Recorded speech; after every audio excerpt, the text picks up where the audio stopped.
गांव गांव में, मोहल्ले मोहल्ले में निगरानी समितियों को भेज करके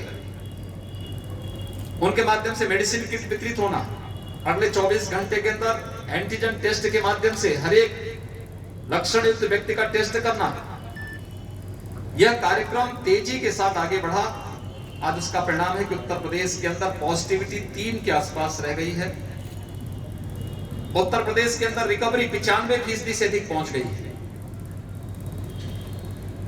और लगातार इसमें सुधार है। फर्स्ट वेव की तुलना में सेकंड में ऑक्सीजन की क्राइसिस देखने को मिली थी। पहली बार हम आभारी हैं भारत सरकार के कि जिसमें पहली बार ऑक्सीजन एक्सप्रेस चलाई गई। वायुसेना के विमानों के माध्यम से ऑक्सीजन के टैंकर भेजे गए और हर व्यक्ति तक, हर हॉस्पिटल तक हम ऑक्सीजन की आपूर्ति कर सकें, इसके लिए शासन और प्रशासन की टीम ने, जनप्रतिनिधियों ने, हेल्थ वर्कर्स ने, कोरोना वॉरियर्स ने पूरी मेहनत के साथ इस अभियान को आगे बढ़ाया। आज उसके परिणाम हम सबके सामने हैं। हर जनपद को आने वाले समय में ऑक्सीजन के क्षेत्र में आत्मनिर्भर बनाने के एक बड़े अभियान के साथ हम काम कर रहे हैं और उसमें हर जनपद को उसकी आवश्यकता के अनुरूप पहले ही ऑक्सीजन कंसंट्रेटर उपलब्ध करा दिए गए हैं। प्रदेश में 20,000 नए ऑक्सीजन कंसंट्रेटर अब तक हम उपलब्ध कराए हैं। लगभग इतने ही नए ऑक्सीजन कंसंट्रेटर हम लोग उपलब्ध कराने की तैयारी कर रहे हैं। लेकिन ऑक्सीजन प्लांट बने,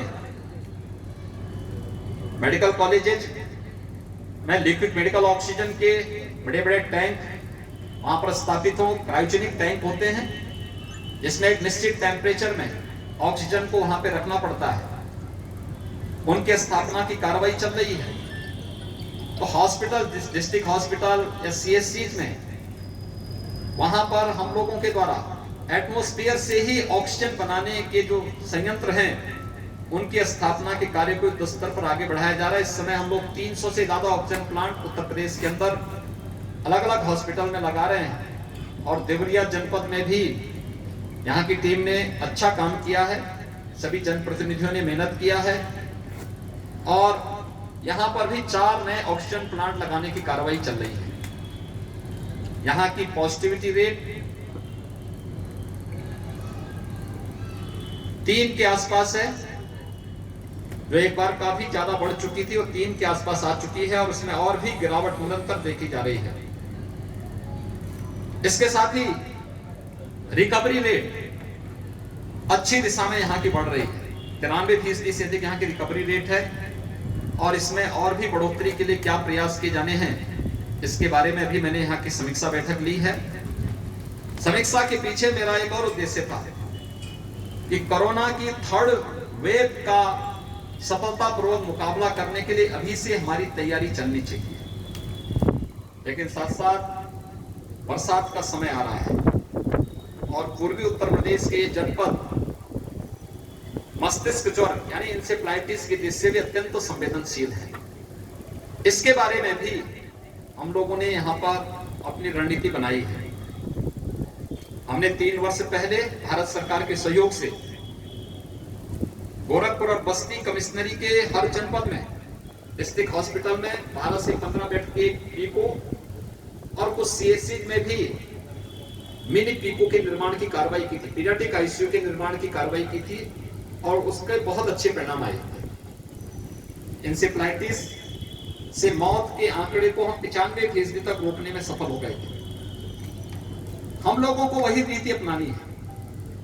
इंसेफ्लाइटिस ट्रीटमेंट के जो सेंटर थे, सब सेंटर थे, आज तो हर जनपद में सैकड़ों की संख्या में हेल्थ एंड वेलनेस सेंटर है और हमें घर घर जाकर के, जैसे हम लोगों ने कोरोना के खिलाफ अभियान चला करके घर घर जाकर के स्क्रीनिंग करने का काम किया था, ऐसे ही हम लोग हर जनपद में और खासतौर पर इंसेफ्लाइटिस की दृष्टि भी संवेदनशील जनपद हैं उनमें भी और प्रदेश के हर जनपद में जहां पर 3rd वेव की आशंका से लोगों में थोड़ा भय, हम लोग अभी से बच्चों के लिए मेडिसिन उपलब्ध करवा रहे हैं और मेडिसिन उपलब्ध कराने के बाद फिर किसी भी लक्षण युक्त व्यक्ति को पहले चरण में उसको दवा उपलब्ध करवाने के साथ उनकी जांच की प्रक्रिया को आगे बढ़ा देंगे। तो हम लोग थर्ड वेव को भी रोकेंगे और इंसेफ्लाइटिस से होने वाली मौतों के आंकड़ों को हम लोगों ने पिछले वर्ष तक ला करके जिस स्थिति में किया उससे भी हम नीचे उसको लाने की दिशा में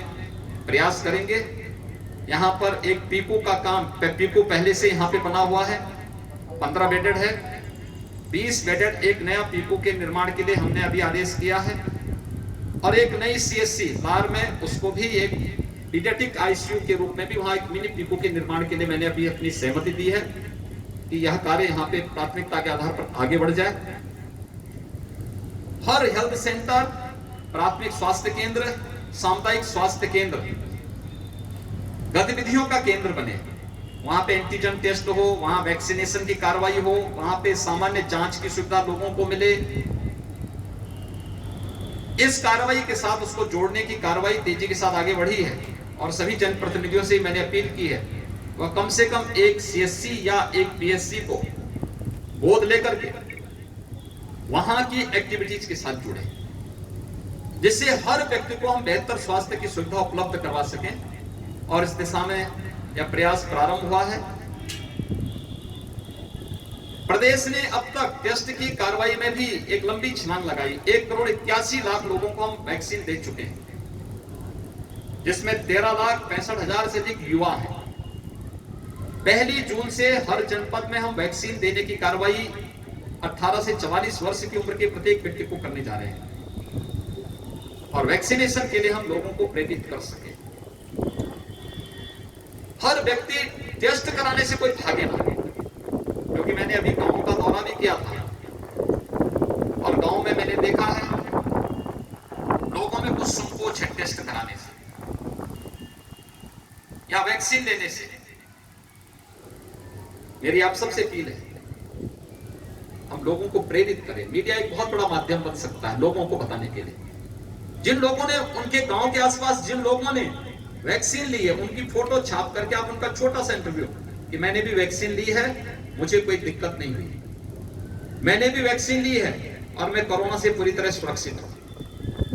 यानी एक सुरक्षा कवच प्रदान करेगा और इसीलिए वैक्सीन निःशुल्क राज्य सरकार भी और केंद्र सरकार भी 18 से 44 को राज्य सरकार की मदद से और 45 से ऊपर सभी लोगों को भारत सरकार की मदद से निःशुल्क वैक्सीन मिल रहे हैं। वैक्सीनेशन का जो अभियान हमारा 1 जून से 18 से 44 की उम्र के लोगों के लिए प्रारंभ होने जा रहा है। इसमें हम लोगों ने कुछ और चीजें जोड़ने की व्यवस्था की है। एक, हर जनपद में कुछ ऐसे केंद्र बनाएंगे जो अभिभावक स्पेशल हो। 12 वर्ष की कम उम्र के बच्चों के अभिभावकों को समय से वैक्सीन देना, जिससे ये कामकाजी वर्ग है, यह वर्ग सुरक्षित रहेगा तो उनके बच्चे भी सुरक्षित रहेंगे। तो थर्ड वेव की आशंका बच्चों के प्रति व्यक्त की जा रही है, हम उन्हें वैक्सीन देकर के पहले ही सुरक्षित करेंगे। दूसरा, आने वाले समय में 12 से 18 के बीच की वैक्सीन भी आने वाली है। हम समय से उन बच्चों को वैक्सीन देकर के उनको भी सुरक्षित करेंगे।